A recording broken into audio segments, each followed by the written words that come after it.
ഇന്ന് നമുക്ക് കിട്ടിയിരിക്കുന്നത് ഒരു MI-7 എന്ന് പറഞ്ഞ മോഡലാണ്. കംപ്ലൈൻറ്റ് എന്ന് പറയുന്ന സമയത്ത് സെറ്റിൽ നെറ്റ്വർക്ക് എടുക്കുന്നില്ല. അതായത് ഇതിൽ നോ സർവീസ് എന്നാണ് കാണിക്കുന്നത്. അപ്പോൾ ഓൾറെഡി ഇതൊരു സർവീസ് സെൻ്ററിൽ നിന്ന് നമുക്ക് ചെയ്തിട്ട് വന്നാൽ ചെക്ക് ചെയ്ത് നോക്കുന്ന സമയത്ത് ഇതിൻ്റെ നെറ്റ്വർക്ക് ICൻ്റെ മുകളിൽ കളിക്കാത്ത കളിയിനില്ല. ഫുള്ള് ഫ്ലക്സും കാര്യങ്ങളും എന്തൊക്കെയോ ആക്കി വെച്ചിട്ടുണ്ട്. തൊട്ടടുത്തുള്ള കപ്പാസിറ്റർ വരെ ഇങ്ങനെ ഷോർട്ടായിട്ടാണ്, ലെഡ് വെച്ച് ഷോർട്ടായിട്ടാണുള്ളത്.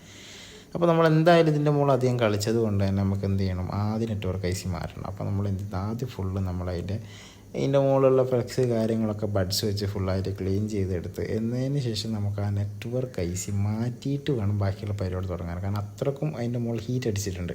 അപ്പോൾ ഞാൻ ആദ്യം തന്നെ നെറ്റ്വർക്ക് IC കാര്യങ്ങളൊക്കെ മാറ്റി എന്നതിന് ശേഷം ഞാനിത് സാധനം നെറ്റ്വർക്ക് ചെക്ക് ചെയ്ത് നോക്കുന്ന സമയത്ത് നെറ്റ്വർക്ക് എടുക്കുന്നില്ല. സെയിം അവസ്ഥ, അതായത് സെർച്ച് ചെയ്യുന്ന സമയത്ത് നമുക്ക് നെറ്റ്വർക്കിൻ്റെ ലിസ്റ്റ് വരും, പക്ഷേ നമുക്ക് നെറ്റ്വർക്ക് സാധനം സെലക്ട് ചെയ്യാൻ പറ്റില്ല, അതായത് ട്രാൻസ്മിറ്റ് ചെയ്യില്ല.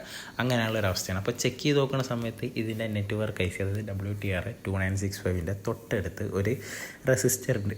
ആ റെസിസ്റ്റർ ഇതിലില്ല. അതായത് ഇതിൽ എക്സോ ക്ലോക്കിൻ്റെ സിഗ്നൽ ഇതിൽ വരുന്നില്ല. നമുക്കൊരു നെറ്റ്വർക്ക് IC വർക്ക് ചെയ്യണമെന്നുണ്ടെങ്കിൽ ഒരുപാട് ക്ലോക്ക് സിഗ്നൽ ഉണ്ട്. ആ ക്ലോക്ക് സിഗ്നൽ ഉണ്ടെങ്കിൽ മാത്രമേ നമുക്ക് ഈ നെറ്റ്വർക്ക് IC വർക്ക് ചെയ്യുള്ളൂ. അപ്പോൾ ഇതിൽ ചെക്ക് ചെയ്ത് നോക്കുന്ന സമയത്ത് ഈ ക്ലോക്ക് സിഗ്നൽ ഇല്ല, ഇതിൽ മിസ്സിംഗ് ആണ്. അത് എങ്ങനെയാണെന്ന് വെച്ച് കഴിഞ്ഞാൽ ആ ക്ലോക്ക് സിഗ്നൽ റെസിസ്റ്ററൊക്കെ മിസ്സിംഗ് ആയി കഴിഞ്ഞാൽ 100% ഉറപ്പാണ് നെറ്റ്വർക്ക് വരില്ല. അപ്പോൾ അതിൽ ഒരു ഭാഗം നേരെ നെറ്റ്വർക്ക് ICയിൽ നിന്ന് നേരെ പോയിട്ട് ഒരു കപ്പാസിറ്റർ പോയി നേരെ നമ്മൾ പവർ ICയിലേക്ക് പോയി അവിടെ നിന്ന് നേരെ CPUയിലേക്ക് വോൾട്ട് സിഗ്നൽസ് കൊടുക്കുന്ന ഒരു റെസിസ്റ്ററാണ്. എക്സോ ക്ലോക്ക് എന്നാണ് ആ റെസിസ്റ്ററിൻ്റെ പേര്. അപ്പോൾ അത് തന്നെ ആണോ ഇല്ലയോ എന്ന് ചെക്ക് ചെയ്യാൻ വേണ്ടിയിട്ട് നമ്മൾ എന്ത് ചെയ്തു, സ്കീമാറ്റിക്സ് ഓപ്പൺ ചെയ്തു. നമ്മൾ അതിൻ്റെ റെസിസ്റ്ററിൻ്റെ മോഡൽ നമ്പർ നമ്മൾ ആദ്യം സെർച്ച് ചെയ്തു. ആ മോഡൽ നമ്പർ സെർച്ച് ചെയ്ത് നോക്കുന്ന സമയത്ത് അതിൽ കറക്റ്റ് കാണിക്കുന്നുണ്ട് അതിൻ്റെ സിഗ്നൽ എന്താണെന്നുള്ളത്. കാരണം ഞാനിപ്പോൾ ഈ മോഡൽ നമ്പർ സെർച്ച് ചെയ്ത് നോക്കുന്ന സമയത്ത് അതിൽ സൂം ചെയ്ത് കഴിഞ്ഞാൽ കാണാം R3101 എന്നാണ് ആ റെസിസ്റ്ററിൻ്റെ പേര്. നമുക്ക് ഓരോ സിഗ്നൽ ഇതിലുണ്ടാകുന്ന പേര്. അപ്പോൾ അതിൽ WTR എക്സോ ക്ലോക്ക് ഇതാണ് നമ്മൾ അതിൻ്റെ സിഗ്നലിൻ്റെ പേര്.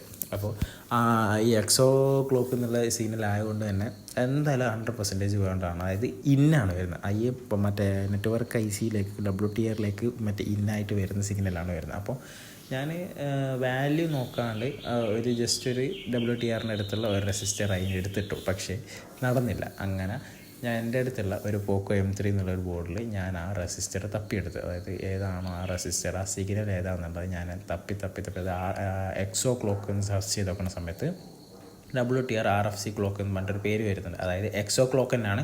നമുക്കത് ശ്രദ്ധിച്ച് നോക്കി കഴിഞ്ഞിട്ടുണ്ട് എന്നുണ്ടെങ്കിൽ ഇതിപ്പം നമ്മളെ റെഡ്മി 7ൻ്റെ ആണ്. ഇത് നമുക്കിപ്പോൾ എടുത്ത പോക്കോ M3ൻ്റെ ആണ്. അതിൽ നോക്കിക്കഴിഞ്ഞാൽ WTR എക്സോ ഇന്ന് എന്ന് പറഞ്ഞൊരു സാധനം കാണാം. അതായത് നമുക്ക് വേണ്ടതും WTR എക്സോ ക്ലോക്ക് ആണെങ്കിലും അത് ഇന്നാണ് വരുന്നത്. സെയിം സാധനം തന്നെ WTR എക്സോ ഇന്ന് എന്ന് പറയുന്ന ഒരു റെസിസ്റ്റർ നമുക്ക് അവിടെ കിട്ടിയിട്ടുണ്ട്. ആ സെയിം റെസിസ്റ്ററിനാണ് ഈ റെസിസ്റ്റർ. അതായത് രണ്ടിൻ്റെയും എന്താ പറയുക, ഓപ്ഷൻസ് മീൻസ് പ്രവർത്തനം സെയിമാണ്. അപ്പോൾ ആ റെസിസ്റ്റർ ഞാൻ എന്ത് ചെയ്തു, അതിൽ നിന്ന് ഊരി എൻ്റെ അടുത്തുള്ള പോക്കോ M3. അതുകൊണ്ടാണ് സ്ക്രാപ്പ് ബോർഡുകൾ ഒക്കെ എടുത്തു വെക്കണം എന്ന് പറയുന്നതിൻ്റെ റീസൺ ഇതാണ്. നമുക്ക് എപ്പോഴാണ് എന്താണ് ആവശ്യം വരിക എന്ന് പറയാൻ പറ്റില്ല. അപ്പോൾ സെയിം സിഗ്നൽ തന്നെയാണ്, സെയിം പ്രവർത്തനം തന്നെയാണ് രണ്ടും ചെയ്യുന്നത്. അപ്പോൾ ആ റെസിസ്റ്റർ ഞാൻ എന്ത് ചെയ്തു, ഹീറ്റ് അടിച്ചിട്ട്, അത് മെയിനായിട്ട് ഈ ചെറിയ മൈന്യൂട്ട് റെസിസ്റ്റർ ആയതുകൊണ്ട് തന്നെ നമ്മൾ ഹീറ്റ് അടിക്കുന്ന സമയത്ത് നോക്കിയും കണ്ട് ഹീറ്റ് അടിക്കില്ല എന്ന് തന്നെ അതൊക്കെ പറഞ്ഞു കഴിഞ്ഞിട്ടുണ്ട്. ഇതിൻ്റെ അടുത്ത ബോർഡിന് നമ്മൾ തപ്പിയെടുക്കണം. കാരണം ക്ലോക്ക് സിഗ്നലിൽ വരുന്ന ആ റെസിസ്റ്റർ അങ്ങനെ കിട്ടണമെന്നില്ല, കുറച്ച് പാടാണ്. അപ്പോൾ നമ്മളെന്ത് ചെയ്തു, ഫ്ലക്സ് ഇട്ടതിന് ശേഷം നമ്മളെന്ത് ചെയ്യുക, ഹീറ്റ് അടിച്ചിട്ട് ഒരു 310 അല്ലെങ്കിൽ 320 എടുക്കുക. കുഴപ്പമൊന്നുമില്ല, പക്ഷേ കുറച്ച് ശ്രദ്ധിച്ചെടുത്താൽ മതി. ട്യൂസറോട്ട് പിടിച്ച് വെച്ചതിന് ശേഷം എടുക്കുക. പാറിപ്പോകരുത്. ഒരു കാരണവശാലും പൊങ്ങിയും തോന്നി കഴിഞ്ഞിട്ടുണ്ടെന്നുണ്ട് ഹീറ്റ് അടിക്കാൻ നിൽക്കരുത്. മെല്ലെ ഓവർ ഒഴിവാക്കുക. എന്നതിന് ശേഷം നമ്മളെ ബോർഡിൻ്റെ മുകളിൽ ഓൾറെഡി നമ്മൾ എന്ത് ചെയ്യണം, PPD L8 നമ്മൾ ആ ഒരു സെക്ഷനിൽ സെറ്റ് ചെയ്ത് വെക്കണം. അയണുണ്ട് PPDയും കാര്യങ്ങളൊക്കെ ഇട്ടിട്ട് ഇങ്ങനെ മെൽട്ടാക്കി വെക്കുന്ന രീതിയിൽ ആ ഒരു സ്ഥലത്ത് സെറ്റ് ചെയ്ത് വെക്കുക. എന്നതിന് ശേഷം അങ്ങനെ ഫ്ലക്സ് വിട്ടിട്ട് അതേപോലെ തന്നെ അവിടെ റെസിസ്റ്റർ അവിടെ കൊണ്ടുവെക്കുക. ഒന്നെങ്കിൽ നമ്മളെടുത്ത് അയണ് നല്ല അടിപൊളി അയണാണെന്നുണ്ടെങ്കിൽ അയണ് കൊണ്ട് നോക്കാം.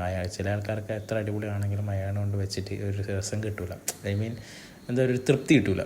അപ്പോൾ ഹീറ്റ് ചെയ്ത് വെക്കുക. അപ്പോൾ നിങ്ങൾക്ക് എങ്ങനെയാണോ തൃപ്തി, അതായത് അയണ് വെച്ചിട്ടാണ് അയണ് വെച്ച്, ഹീറ്റ് അടിച്ചിട്ടാണ് ഹീറ്റ് അടിച്ച്, ആ രീതിയിലൊക്കെ. ഞാൻ അധികം ഹീറ്റ് അടിച്ചിട്ടാണ് വെക്കല്. പക്ഷേ ഈ ഹീറ്റ് അടിക്കുന്ന സമയത്ത് എന്തായാലും അതിൻ്റെ മുകളിൽ ഫ്ലക്സ് ഉണ്ടായിരിക്കണം, അല്ലാന്നുണ്ടെങ്കിൽ അത് പറക്കും. അതുകൊണ്ട് അതും കൂടെ നല്ലോണം ശ്രദ്ധിക്കാം. അപ്പോൾ ശ്രദ്ധിക്കുക, ഒരു നെറ്റ്വർക്ക് ഐ സിക്ക് ക്ലോക്ക് സിഗ്നൽ ഏതെങ്കിലും ഒന്ന് മിസ്സായി കഴിഞ്ഞിട്ടുണ്ടെന്നുണ്ടെങ്കിൽ ആ സ്ഥലത്ത് നെറ്റ്വർക്ക് ഐ സി വർക്ക് ചെയ്യണമെന്നില്ല. അതായത് നമുക്ക് പ്രസൻ്റ്ലി എന്താ പറയുക, നമുക്ക് സെർച്ച് ചെയ്യുന്ന സമയത്ത് അതിൻ്റെ സിഗ്നൽസ് കാണിക്കാതെ ഏതാണ് ബ്രാൻഡ് അതിൻ്റെ ഡീറ്റെയിൽസ് മൊത്തം കാണിക്കും. പക്ഷേ നമ്മൾ സെലക്ട് ചെയ്ത് കഴിഞ്ഞിട്ടുണ്ടെന്നുണ്ടെങ്കിൽ അവിടെ നെറ്റ്വർക്ക് വരില്ല. അതായത് നെറ്റ്വർക്ക് ഐ സി ഓക്കെയാണ്, ബട്ട് പി എയിലേക്ക് പോകുന്ന കാര്യങ്ങളോ അല്ലെങ്കിൽ നെറ്റ്വർക്ക് ഐ സിയിലേക്ക് വന്നിട്ട് ഇന്ന് വരുന്ന ആ ഒരു സിഗ്നൽസോ ഓക്കെ ആയിരിക്കില്ല. അപ്പോൾ അത് പ്രത്യേകം ശ്രദ്ധിക്കുക. ഇതിപ്പോൾ ഞാൻ എന്തായാലും RSistor കാര്യങ്ങളൊക്കെ ഇട്ട് മറ്റേ നമ്മളെ WTR2965 മാറ്റി ഫുള്ള് ക്ലീൻ ചെയ്ത് അതിൻ്റെ അടുത്തുള്ള കപ്പാസിറ്റർ ഷോർട്ട് കാര്യങ്ങളൊക്കെ ക്ലിയറാക്കി എന്നതിന് ശേഷം ചെക്ക് ചെയ്ത് നോക്കുന്ന സമയത്ത് നെറ്റ്വർക്ക് കാര്യങ്ങളൊക്കെ പക്കയായിട്ട് വന്നിട്ടുണ്ട് കണ്ട. അപ്പോൾ ഞാനീ പറഞ്ഞ വീഡിയോയിൽ നിങ്ങൾക്ക് ഉപകാരമുള്ള സാധനങ്ങൾ ഉണ്ടെന്ന് എനിക്ക് തോന്നുന്നു. ഉണ്ടെന്നുണ്ടെങ്കിൽ നിങ്ങൾ എന്താ ലൈക്ക് ചെയ്ത് ഷെയർ ചെയ്തിട്ട്, അതായത് നിങ്ങൾക്ക് അറിയുന്ന ഏതെങ്കിലും സർവീസർമാരുണ്ടെന്നുണ്ടെങ്കിൽ അവർക്കും കൂടെ ഷെയർ ചെയ്തിട്ട് സപ്പോർട്ട് ചെയ്യുക. അതുപോലെ തന്നെ ഇനിയും ഇതുപോലത്തെ എന്തെങ്കിലും വീഡിയോയിൽ നിങ്ങൾക്ക് എന്തെങ്കിലും ഡൗട്ട് ഉണ്ടെന്നുണ്ടെങ്കിൽ താഴെ കൊടുക്കുക. എന്നാലാവുന്ന ഡൗട്ട് ഞാൻ എന്തായാലും ക്ലിയർ ചെയ്ത് തരാം. അപ്പോൾ വീഡിയോ ഇഷ്ടപ്പെട്ടിട്ടുണ്ടെന്നുണ്ടെങ്കിൽ എന്തായാലും ലൈക്ക് ചെയ്ത് ഷെയർ ചെയ്ത് ഫോളോ ചെയ്തിട്ട് നിങ്ങൾ സപ്പോർട്ട് ചെയ്യണം. കാരണം നിങ്ങൾ ഓരോ സപ്പോർട്ട് കൊണ്ടാണ് ഞാൻ ഓരോരോ വീഡിയോസ് ഇങ്ങനെ അപ്ലോഡ് ചെയ്യുന്നത്. ലോങ് വീഡിയോ ചെയ്യാൻ പറ്റാത്തതെന്ന് വെച്ചിട്ടുണ്ടെങ്കിൽ ഇഷ്ടംപോലെ വർക്ക് വരുമ്പോൾ അതിൻ്റെ കൂടെ വീഡിയോ എടുക്കാനുള്ള ആ ഒരു ബുദ്ധിമുട്ട് കൊണ്ടാണ്. കാരണം വെച്ചിട്ടുണ്ടെങ്കിൽ എല്ലാം ലോങ് വീഡിയോ എടുക്കുക എന്ന് പറയുമ്പോൾ നമുക്ക് കുറച്ച് ഇടങ്ങാറുള്ളൊരു കാര്യമാണ്. അതുകൊണ്ടാണ്. പിന്നെ ഞാൻ തന്നെ വീഡിയോ എടുക്കുക എന്ന് പറയുമ്പോൾ ഞാൻ തന്നെ എഡിറ്റ് ചെയ്യണമല്ലോ, ഈ ഒരു ബുദ്ധിമുട്ടും കൂടെ കൊണ്ടാണ് കേട്ടോ. ഇതിപ്പോൾ എന്തായാലും നെറ്റ്വർക്ക് കാര്യങ്ങളൊക്കെ ഫുള്ള് സെറ്റായിട്ടുണ്ട്. കാരണം വെച്ചാൽ മറ്റേ ആദ്യം നമുക്ക് റേഞ്ച് വരുന്നില്ല, ഇപ്പോൾ റേഞ്ച് വന്നു. നമുക്ക് സെർച്ച് ചെയ്തു, യൂട്യൂബിൽ നമുക്ക് കാര്യങ്ങളൊക്കെ പ്ലേ ആകുന്നുണ്ട്. കറക്റ്റ് പ്രോപ്പർലി നെറ്റ് കാര്യങ്ങളൊക്കെ കിട്ടുന്നുണ്ട്. ഒരു പ്രശ്നമില്ല, എല്ലാം ഓക്കെയാണ്. അപ്പോൾ ഇതുപോലത്തെ ആയിരിക്കും എന്തെങ്കിലും കംപ്ലൈൻ്റ് ആയിട്ട് കുടുങ്ങി നിൽക്കുന്നുണ്ട് എന്നുണ്ടെങ്കിൽ നമ്മളുമായിട്ട് കോൺടാക്ട് ചെയ്തോളി. നമ്പർ ബയോയിലുണ്ട്. അപ്പോൾ ഓക്കെ.